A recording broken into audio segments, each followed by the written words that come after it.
ይትባረክ እግዚአብሔር አምላከ አበዊነ ስቡ በዲን ወይቶ ወደ ወልድ ወይቶ በዛት ሰዓት እስከዛት ዕለት እስከዛት ሰዓት እስከዚህ ሰዓት የጠራን እስከዚህ ሰዓት የሰበሰበን የሁላችን አምላክና አባት ቅዱስ እግዚአብሔር ስሙ የተመሰገነ ይሁን። ስሙ የተመሰገነ ይሁን። አሜን። ስለ እግዚአብሔር የምንነጋገርባት የሕይወታችን ቋንቋ የንግግራችን ቀመር የአዲስ ኪዳን ቃል መውረጃ ኪሮብ ማምላክ ወላዲተ አምላክ ስሟ ይክበር ይመስገን። ቅዱሳን እንደተሰጣቸው ጸጋ ረድኤታቸው በረከታቸው በሁላችን ላይ ይደር። ክቡራን ለትምህርት መነሻ ያደረግኩት ከጥላው ወደ መጽሐፍ ቅዱስ የጥምቀትን ምሳሌ ሲያስተምረን ከአማናዊው ከጥላው ወደ አካሉ የሚል ሁለት ሀሳቦች ንጽጽራዊ ትምህርት ለማስተማር እንደሚታወቀው ከጊዜያዊው ወደ ዘላለማዊ ከምድራዊ ወደ ሰማያዊ የተሸጋገርንበት ቀን ነው። ዛሬ በቤተክርስቲያናችን የቤተክርስቲያን ትምህርት መሰረት እግዚአብሔር ሰዎች ወደ ፍጹም እውነት ለመምራትና በምሳሌ ያስተማረን በጥላ የነገረን ደግሞ ወደ አካሉ እንድንጠጋ ያደረገን አንድ እውነታ መጽሐፍ እንደተናገረው ጥላ የአንድ አካል መኖርን ያመለክታል እንጂ ጥላ አካል አይደለም። ከዚህ የተነሳ ታዲያ ብሉይ ኪዳን የሐዲስ ኪዳን ጥላ ነው። መጽሐፍ እንደተናገረው አዲስ ኪዳን ደግሞ የብሉይ ኪዳን የአካል ፍጻሜ ነው። ሁለቱን ነው መጽሐፍ የሚነገር። ከዚህ የተነሳ በግዝረትና በጥምቀት መካከል ያለውን ልዩነት ለማሳየት ነው የምሞክረው። የተወደዳችሁ ምዕመናን፣ ጥላ የተባለው ግዝረት ነው። እግዚአብሔር ለአባታችን ለአብርሃም የሰጠው ኪዳን እንዲህ የሚል ነበር። ይሄ ኪዳን ወንድ ልጅ በተወለደ በስምንተኛው ቀን የሥጋ ሸለፈቱ እንዲገረዝ መጽሐፍ ቅዱስ በኦሪት ዘፍጥረት ምዕራፍ 17 ቁጥር 10 ላይ ይሄን ቃል ይናገራል። ይሄ ሥርዓት በሰውነት ላይ እንደ ምልክት ሆኖ የታተመ ነገር ሲሆን አብርሃምን እግዚአብሔር ግን የብዙዎች አባት በሕዝብ ላይ የአባትነት ስልጣን ሲሰጠው ያኛው ምንድነው ቢባል አካል ነበረ። ጥምቀት ደግሞ በአዲስ ኪዳን መጽሐፍ እንደተነገረው ግዝረት ለጥምቀት ነበረ፣ ጥላ ነበረ። ጥምቀት ደግሞ አካል ሆኖ በመጽሐፍ ስለተገኘ ቅዱስ ጳውሎስ እንደነገረን የሥጋን መለየት ሳይሆን መጽሐፍ እንደተናገረው ዋናውን ኃጢአት የሚያድነንን የምንድንበትን ጥምቀትን መጽሐፍ ቅዱስ አካል በማለት ይናገራል። እንደ ቤተክርስቲያናችን አስተምሮ ይሄኛውን ሲነግረን ግዝረት የሥጋዊን ክፍል የሚያስወግድ መጽሐፍም እንደተናገረው አሮጌውን ሰውነት የሚያስወግድ ስለሆነ በኃጢአት ምክንያት ተከሰው ለነበረው ግዝረት እንደማያድንና አካል የሆነው ደግሞ በስምንተኛው ቀን ብሉይ ኪዳን በግዝረት ያምኑና ስለ ግዝረት ይነገር የነበረውን መጽሐፍ እንደተናገረው ጌታ በስምንተኛው ቀን ያ ማለት ከእሁድ ጀምረን እሁድ ስምንተኛ ቀን እንደሚመጣው ሞትን ድል አድርጎ ትንሣኤ እንደተነሳ ሁሉ መጽሐፋችንም እንዳለው በጥምቀቱ የትንሣኤ ተካፋይ እንድንሆን ጥምቀት ምንድን ነው ቢባል የሞትና የትንሣኤ ምስጢር ነው። ብርሃነ ዓለም ቅዱስ ጳውሎስ ሮሜ 6 ላይ ሞትህን በሚመስል ሞት ካንተ ጋር ከተባበርን ትንሣኤህን በሚመስል ትንሣኤ እንተባበራለን። ምክንያቱም እንደተነገረው የጊዜያዊ ዜግነት በግዝረት አግኝተዋል። ግዝረት ጊዜያዊ ዜግነት ነው። ጥምቀት ደግሞ ዘላለማዊ ዜግነት ነው። መጽሐፍ እንደተናገረው ግዝረት ለዘላለማዊ ሳይሆን ለምድራዊ ዜግነት የሚያሰጥ ነው። በግዝረት እስራኤላዊ ይባላል ተብለዋል እንጂ ክርስቲያኖች አልተባሉ። ስለዚህ ግዝረት እስራኤላዊ ለመባል ይጠቅማል። ግዝረት ከአብርሃም ዘር ለመወለድ ይጠቅማል። እንደተነገረው ግን ግዝረት ነፍስን ከገሃነምና ከሲኦል ያወጣል። ግዝረት ብቸኛው ለስጋ መወለድ ብቻ የሚጠቅም ሲሆን ጥምቀት ግን ለመንግሥተ ሰማያትና ለገነት የሚያስገባ በር ነው። ያንን ነው ታዲያ መጽሐፋችን ቅድም እንደተናገረው አካልና ጥላ ነው ያስቀመጠልን። ጥላ የተባለው ብሉይ ኪዳን ነው። አካል የተባለው አዲስ ኪዳን። መጽሐፍ ቅዱስ እንደዚህ ይላል፣ ዘላለማዊ ሕይወት ለማግኘት ጥምቀት ግን የልጅነትንና ነፍሳችንን ድህነት የምናገኝበት ትልቁ ትምህርት ነው። በጥምቀት የምናገኘው ሰማያዊ ዜጋነት ነው። ለዚህ ነው የዮሐንስ ወንጌል ምዕራፍ 10 ላይ አነ ውእቱ አንቀጸ አባግዕ የበጎች በር ይለኛል። ምንም ነገር ሲጀመር በጥምቀት በርነት ነው ምስጢረ ሥላሴ የሚከናወነው። በጥምቀት በርነት ነው ሥጋውና ደሙን የምናገኘው። ያንን በማምጣት ቤተክርስቲያን ግዝረት ለሥጋዊ ወይም ደግሞ ለአይሁዳዊ ብቻ የተሰጠ ነው። የአይሁድ ዜግነት የሚያገኙ ብቻ የተሰጣቸው ሲሆን ጠባብ ስርዓት ነበር ይላል። ማንም ሊገባበት የማይችል በጣም የጠበበ ስርዓት ነበረ። በዛ ጥምቀት ሁላችንን ወደዚህ ህብረት የሚያካፍል ስለሆነ መጽሐፍ ቅዱስ ጥምቀትን እንዲህ በማለት ይናገራል። በትንቢተ ሕዝቅኤል ላይ እንደተጻፈው በጥሩ ውሃ ረጫችኋለሁ አለ እግዚአብሔር፣ እናንተም ትጠራላችሁ፣ አዲስ ልብና አዲስ መንፈስ እሰጣችኋለሁ፣ በውስጥም ትኖራላችሁ ብሎ እግዚአብሔር ተናግሯል። ምን ማለት ነው የተነገረው? እነሆ አማናዊ የሆነው ጌታችን ለኒቆዲሞስ እንዲህ ሲል ነገረው። ኒቆዲሞስ የሕግ መምህር ነው። ማታ ማታ መጥቶ ቢማር ነው። ግን ዮሐንስ ወንጌል ምዕራፍ 3 ቁጥር 5 ላይ ሲያስተምረው እንዲህ ነው ያለው፣ ሰው ዳግም ካልተወለደ በቀር ወደ እግዚአብሔር መንግሥት ሊገባ አይችልም። ቅድም እንደሰማችሁት በእንግሊዝኛው ትምህርት ላይ ሰው ዳግም ካልተወለደ በአንደኛዋ ጥምቀት ምስጢር ውስጥ ካላለፈ ወደ እግዚአብሔር መንግሥት ሊገባ አይችልም። ዋናው ግን ነቢዩ የተናገረው ሐሳብ ግን ይሄ ነበር። ነቢዩ ምንድን ያለው? እረጫችኋለሁ ና እረጫችኋለሁ ማለት ትንቢቱን እየነገረ ስርዓትን እያስተማረን ነው። በመርጨት አይደለም ጥምቀት፣ በመረጨት ሳይሆን በመጠመቅ ነው። መጽሐፍ እንደተናገረው ውሃ ውስጥ በመነከር ነው። ክርስትና የሚጀመረው ከሞት ነው። ሕፃናትን ካህናት ማየገቦ ለተባለው 3 ጊዜ ብቅ ጥልቅ አድርገው ሲያጠምቋቸው መሞትን ሞተን ሕይወትን እናገኛለን። ሳይሞቱ ክርስቲያን መሆን አይቻልም። በክርስቶስ ለመሞትና ሕይወትን ለማግኘት የመጀመሪያው አማራጭ መጠመቅ ስለሆነ ነው። ስለዚህ ነው አንድ ነገር ይነገራል። ለዚህ አንድ ምሳሌ ያጣላል። ለምሳሌ ፕላን እናውቃለን። ልክ አንድ ፕላን ሲሰራ ትልቅ ምስጢር እዚህ ላይ እናገኛለን። ምን ማለት ነው? ፕላን ሲሰራ ትልቅ ምስጢር አለ። ፕላኑን የሰራው ሰውዬ በደንብ አድርጎ አርክቴክቸሮች ቤቱ ጋር በሩ፣ ቤቱ ጋር መስኮቱ እንደሆነ ፕላኑ ላይ ተቀምጧል። ግን ፕላኑ ምንድን ነው ቢባል ጥላ ነው እንጂ አማናዊ አይደለም። የግድ መሰራት አለበት። ኢየሱስ ክርስቶስን ፕላኑን ይዞ መጥቶ በአካል ተወልዶ ተጠምቆ ነው ያንን ተግባር ወደ እኔና ወደ እናንተ ያመጣው። ብሉይ ኪዳን ግን ምን ነበር ቢባል ፕላን ነበረ። አዎ ስለ መዳን ይነገራል። ድህነት ግን አልነበረ። ስለ መዳን ብዙ ፊደሎችና ብዙ ፎርማዎች ታርደዋል። ልንገባ ግን አልቻለም። መጽሐፋችንም የተናገረው በር ቢባል የማያስገባ በር ነበር። ስለ ድህነት ተነግሯል፣ ግን ሰው ሊድን አልቻለም። ስለዚህ ምን ያስፈልጋል? ልጅነትን የሚያስገኘው አካል ስለሚያስፈልግ ጥምቀትን አካል ብሎ መጽሐፍ ቅዱስ የነገረን ለዚህ ነው።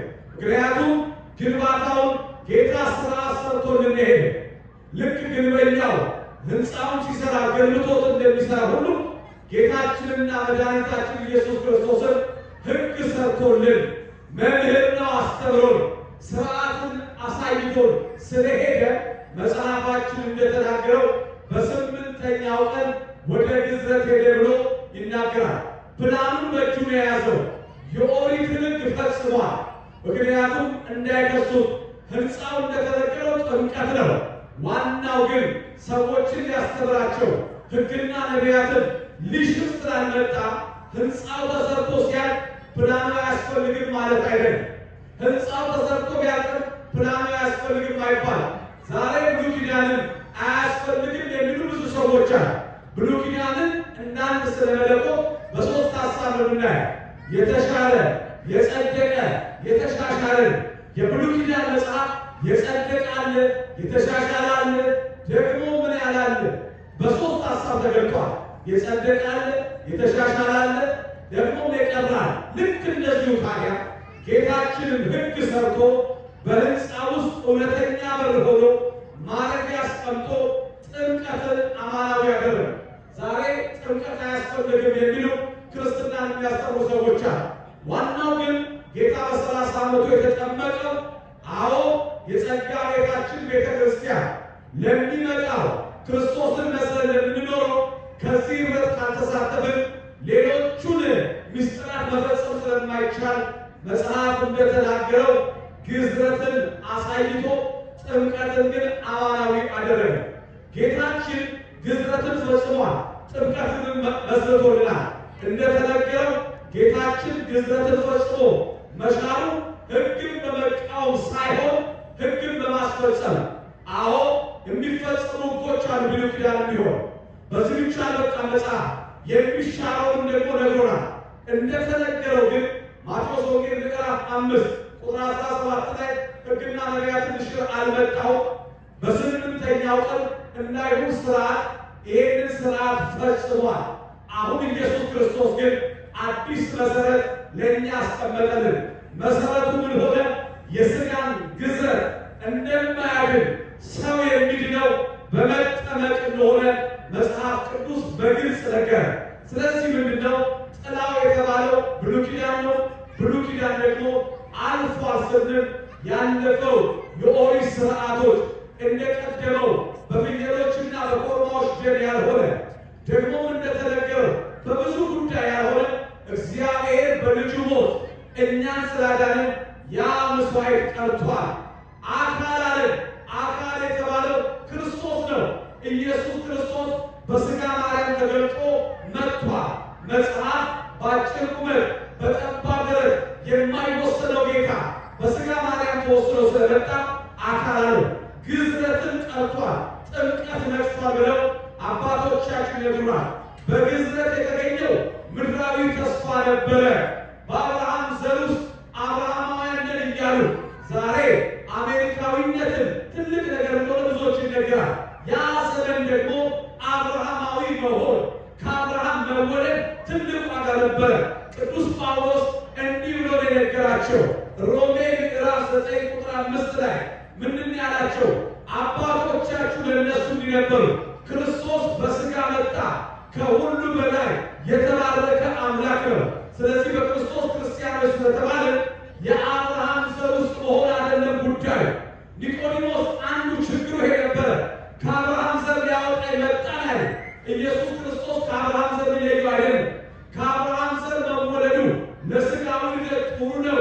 ዋናው ጉዳይ ግን ከማይጠፋው ዘር ከክርስቶስ መወለድ ዋጋው ትልቅ ነው። ስለዚህ ነው ይሄን ያለ። ታዲያ እንዲህ ከሆነ ጌታችን ለምን ተጠመቀ? በጣም 5 ደቂቃ ወስዶ ከዚህ በኋላ ጌታችን ለምን ተጠመቀ ቢባል ጌታችን አምላክ ሆኖ ሳለ ቅዱስ ዮሐንስ እኔ በአንተ ልጠመቅ አይገባም፣ በማቴዎስ ወንጌል በምዕራፍ 3 ልጠመቅ አይገባም አለ። ዮሐንስን ስትሰሙ ጌታ የተናገረው ስትሰሙ የማቴዎስ ወንጌል ምዕራፍ 3 14 በኃጢአት ምድር ላይ ነውር በበዛበት ዓለም ላይ ጌታችን ዋናውን ምክንያት ሲነግረን አንደኛ የዕዳ ደብዳቤያችን እንዲቀድ ነው። ይሄ የዕዳ ደብዳቤ ከፍጥረታት መካከል ማንም ሊቀድ አልቻለም። ለዚህ ነው ቅዱስ ኤፍሬም ሶርያዊ ወሰጠተ መጽሐፈ ዕዳሁ ለአዳም ወለሔዋን የአዳምና የሔዋንን የዕዳውን ደብዳቤ ቀደደላቸው። በደላችን ዘለዓለማዊ ነበረ። ይሄን በደል ሊያጠፋልን የቻለ ማንም ስለሌለ፣ አዎ ጌታ በሥጋ ማርያም ተገልጦ መጥቶ በእደ ዮሐንስ ተጠምቆ ወደ ዮርዳኖስ ወርዶ የዕዳ ደብዳቤያችንን ቀደደ። ለምን ቢባል አዳም ለዲያብሎስ ሔዋን አመጦ ለዲያብሎስ ተብሎ የተጻፈ የዕዳ ደብዳቤ ነበረ። ያንን የዕዳ ደብዳቤ ሰይጣን ያጻፈልን የዕዳ ደብዳቤ የተደረገልንን በደል ጌታችን ይሄንን በደል ይሄንን ኃጢአታችን በዛሬው ዕለት እንደሚነገረው መደምሰሱን በዚህ በቃ ጌታ ወደ ዮርዳኖስ ወንዝ መውረዱ ዝም ብሎ ለመታጠብ አይደለም፣ ወደ ጥልቁ ወረደ። በዮርዳኖስ ተደብቆ የነበረው ያ እኛ እያየነው እሱም እያየን ሲያስፈራራን የነበረው የሞትን ደብዳቤ ጌታ በአካሉ ስለረገጠልን በእግሩ ረግጦ አጠፋልን። መጽሐፉ እንደተናገረው በእኛ ላይ የነበረውና እንዲህ ያለን የሚቃወመንን ትእዛዝ የተጻፈውን የዕዳ ጽሕፈት ደመሰሰልን። እሱም በመስቀል ላይ ጠርቆ ከመንገድ አስወግዶልናል። ክብር ምስጋና ለአምላካችን ይሁን። ከመንገድ አስወገደልን። ጠላታችንን ማንም ሊነካው ያልቻለው ዘመናትን ጠቅሎ ይዞ በሕይወታችን ላይ ይፎክርብን የነበረው ሰይጣንን እንዲህ አደረገ። ስለዚህ ነው መጽሐፍ እንደተናገረው ለእኔ የሚያስፈልገኝ ሳይሆን ለእናንተ እንደሚገባችሁ አርጉ ብሎ መምህር ነው። የትምህርታችን መምህር ነው። ንጉሥ ነው። በሕግ ላይ የሚሰለጥን ጌታ ለሰው ልጆች መንግሥተ ሰማያትን እንዲገቡ መጽሐፍ እንደተናገረው ራሱ ዝቅ አድርጎ መጣ። የዕዳ ደብዳቤያችንን ቀደደልን። ለምሳሌ አንድ ውትድርና የሚያሰለጥን ሰው መጀመሪያ ሥራ ሰርቶ የሚያሳያቸው ኢየሱስ ክርስቶስን የትሕትናችን መምህር ነውና እንዲህ አድርጎ ምን አደረገ? ጥምቀትን አሳየ። ሁለተኛ ሰማይና ምድር የተዘረጋው በሱ ፍቃድ ነው። አፈር የሆነው ያ ከአፈር የተገኘው ዮሐንስ ጌታ በዮሐንስ እጅ ሊጠመቅ ሄደ። ይሄን ያለ ትሕትና አላየንም ይላል ቅዳሴያችን ላይ ኦ ፍቅር ዘመጠነ ዝፍቅ፣ ኦ ትሕትና ዘመጠነ ዝትሕትና። እንዲህ ያለ ፍቅር አላየን። መጽሐፍ እንደተናገረው በትሕትና ሄድ አደረገ። ዮሐንስ ያለው ይህን ነው። አንተ ልታጠምቀኝ ይገባል። ጌታ ግን አሁን ፍቀድልኝ ማለቱ ለድህነት የመጣ ነው። ክርስቶስ የመጣው ሊያድነን ነው። ክርስቶስ የመጣው ለፍቅር ነው። ባህልን ለመቀደስ ነው። ባህል በእኛ የተነሳ ተረግማ ነበር። ባህልን ለመቀደስ ነው። ጥምቀት ጸጋ ነው። ጌታ ከጥምቀት በፊት ሞት የሰለጠነበርን ሰባት ካት የነበረው ያንን የውሃውን ዘመን ኢየሱስ ክርስቶስ ምን አደረገው? ቀደሰው። ስለዚህ ጌታ በዮርዳኖስ ወንዝ ገባ። ጌታ እንደተነገረው ቅድስና ለምድር ላይ አመጣ። ሰው ብቻ አይደለም፣ በጌታ መወለድ በጌታ መጠመቅ ምድር ሁሉ ተቀድሳለችና። ምክንያቱም እንደተነገረው ዓለም የሚድነው ዓለም ሕይወትን የሚያገኘው ወደዚህ ሲመለስ ነው።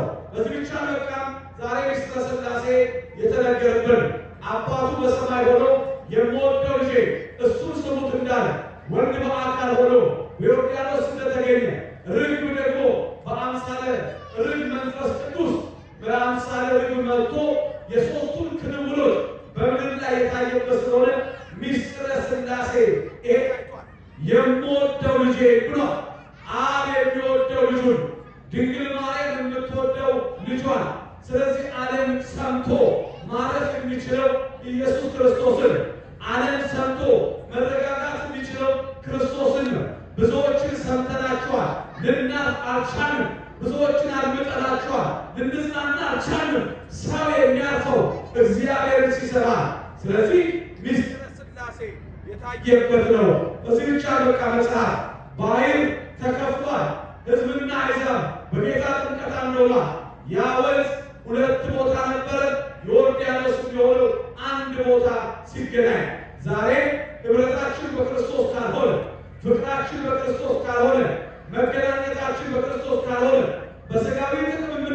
ከሆነ ምንም ትርፍ የለውም። መጽሐፍ እንደተናገረው አምላካችን የመጣው ጌታችን ወደዚህ ምድር የመጣው ይህን ነው። ስለዚህ ወደ ዮርዳኖስ ወንዝ ሲመጣ ዮሐንስ በመንፈስ ቅዱስ ሆኖ ቆሞ ተናገረ።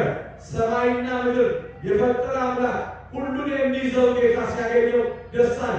ዛሬ በመካከላችን የቆመው ክርስቶስ ነው። እሱን ማየት መልካም ነው። ምክንያቱም ዮሐንስ ያውቃል ሁሉም በእጁ የሆነ መንሽ በእጁ የሆነ ስንዴውን ከእንክርዳዱ የሚለየው ጌታ ስለመጣ ቅዱስ ዮሐንስ እሳተ መለኮት የሆነውን ጌታ ያውቋልና በትህትና ተቀብሎ ራሱን ዝቅ አድርጎ ተናግሯል። ዮሐንስ በማን ስም አጠምቅሃለሁ ያለ፣ አንተስ ማንን ትላለህ አለው። ይሄ ታላቅ ምስጢር ነው። ጌታ ሆይ በማን ስም አጠምቅሃለሁ ተናግሯል። በማን ስም እንደሚያጠምቀው በምን ስም እንደሚጠመቅ ክርስቶስ ተናግሯልና፣ ስለዚህ ዛሬ እኛ ክርስቲያኖች የምንጠመቀው በአብ በወልድ በመንፈስ ቅዱስ ነው። ይሄ ምስጢረ ሥላሴ ነው። ጥምቀት መንቦራጨቅ አይደለም። ጥምቀት ክርስቶስን መልበስ ነው። ጥምቀት ወደ መንፈሳዊ ዜግነት ውስጥ መግባት። ጥምቀት ትልቁ ምስጢር ማግኘት ነው።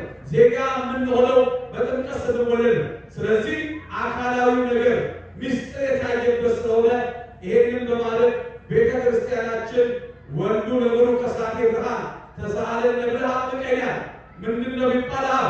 ወልዱ ለብሩካን የብሩክ አባት ልጅ አባቱን በመጥራት ልጁን በመጥራት ይሄንን በማሰብ ኢየሱስ ክርስቶስ ዛሬ ተጠመቀ። በሱ ጥምቀት እኛም ዜግነት አግኝተናል። ያልተጠመቀ ወደ እግዚአብሔር መንግሥት ሊገባ አይችልም።